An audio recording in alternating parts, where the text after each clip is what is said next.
मूर्ति पूजा का इतिहास जानिए। न तस्य प्रतिमा अस्ति यस्य नाम महाद्यश हिरण्यगर्भसित्येष मामा हिंसीदित्येषा यस्मान् जात इत्येष यजुर्वेद 32वां अध्याय। मूर्ति पूजकों तथा मूर्ति भंजकों के संघर्षों से इतिहास भरा पड़ा है। प्रारंभ में मूर्ति पूजकों के धर्म ही थे। मूर्ति पूजकों के धर्म के अंतर्गत ही मूर्ति भंजकों की एक धारा भी प्राचीन काल से चली आ रही थी। मूर्तियां 3 तरह के लोगों ने बनाई। एक वे जो वास्तु और खगोल विज्ञान के जानकार थे, तो उन्होंने तारों और नक्षत्रों के मंदिर बनाए। ऐसे दुनिया भर में 7 मंदिर थे। दूसरे वे जो अपने पूर्वजों या प्रॉफिट के मरने के बाद उनकी याद में मूर्ति बनाते थे। तीसरे वे जिन्होंने अपने अपने देवता गढ़ लिए थे। हर कबीले का एक देवता होता था। कुलदेवता और कुलदेवी भी होती थी। शोधकर्ताओं के अनुसार अरब के मक्का में पहले मूर्तियां ही रखी होती थीं। वहां उस काल में बृहस्पति, मंगल, अश्विनी कुमार, गरुड़, नरसिंह और महाराजा बलि सहित लगभग 360 मूर्तियां रखी हुई थीं। ऐसा माना जाता है, हालांकि इसमें कितनी सच्चाई है ये हम नहीं जानते, कि जाट और गुर्जर इतिहास अनुसार तुर्किस्तान पहले नागवंशियों का गढ़ था। यहाँ नाग पूजा का प्रचलन था। भारत में वैसे तो मूर्ति पूजा का प्रचलन पूर्व आर्य काल वैदिक काल से ही रहा है। भगवान कृष्ण के काल में नाग, यक्ष, इंद्र आदि की पूजा की जाती थी। वैदिक काल के पतन और अनीश्वरवादी धर्म के उत्थान के बाद मूर्ति पूजा का प्रचलन बढ़ गया। वेद काल में न तो मंदिर थे और न ही मूर्ति, क्योंकि इसका इतिहास में कोई साक्ष्य नहीं मिलता। इंद्र और वरुण आदि देवताओं की चर्चा जरूर होती है, लेकिन उनकी मूर्तियां थीं इसके भी साक्ष्य नहीं मिलते हैं। भारत में जो लोग अनीश्वरवादी थे, वे निराकार ईश्वर को नहीं मानते थे। उन्होंने अपने प्रॉफिटों, पूर्वजों आदि की मूर्तियां बनाकर उन्हें पूजना आरंभ कर दिया। इन अनीश्वरवादियों में जैन, चारवाक, न्यायवादी आदि धर्म के लोग थे। महावीर स्वामी और बुद्ध के जाने के बाद मूर्ति पूजा का प्रचलन बढ़ा और हजारों की संख्या में संपूर्ण देश में जैन और बौद्ध मंदिर बनने लगे, जिसमें बुद्ध और महावीर की मूर्तियां रखकर उनकी पूजा होने लगी।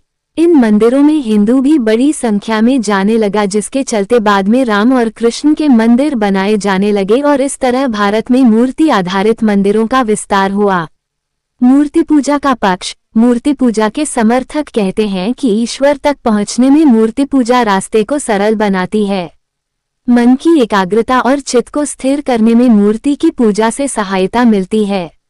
मूर्ति को आराध्य मानकर उसकी उपासना करने और फूल आदि अर्पित करने से मन में विश्वास और खुशी का एहसास होता है।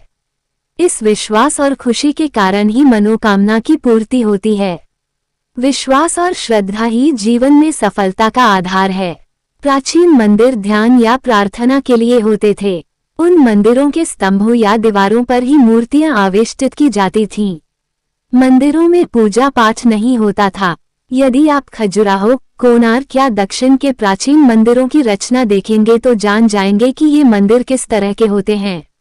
ध्यान या प्रार्थना करने वाली पूरी जमात जब खत्म हो गई है तो इन जैसे मंदिरों पर पूजा पाठ का प्रचलन बढ़ा।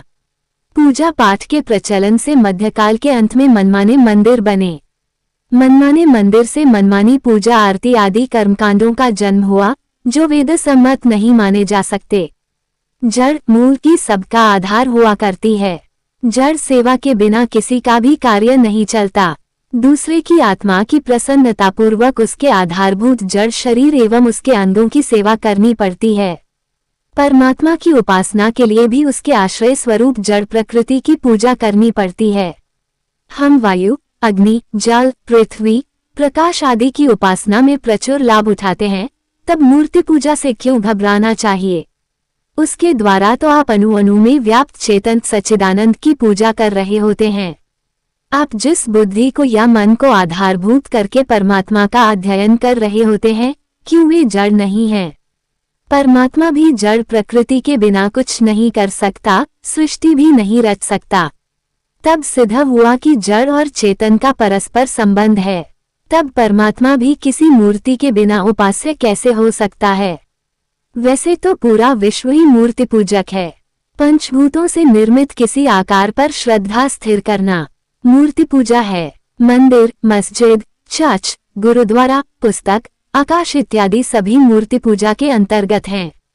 कौन मूर्ति पूजक नहीं है? यह एक निर्विवाद सत्य है कि भारत में सबसे अधिक मूर्तियां हैं, मंदिर हैं, किंतु भारत मूर्ति पूजक नहीं है।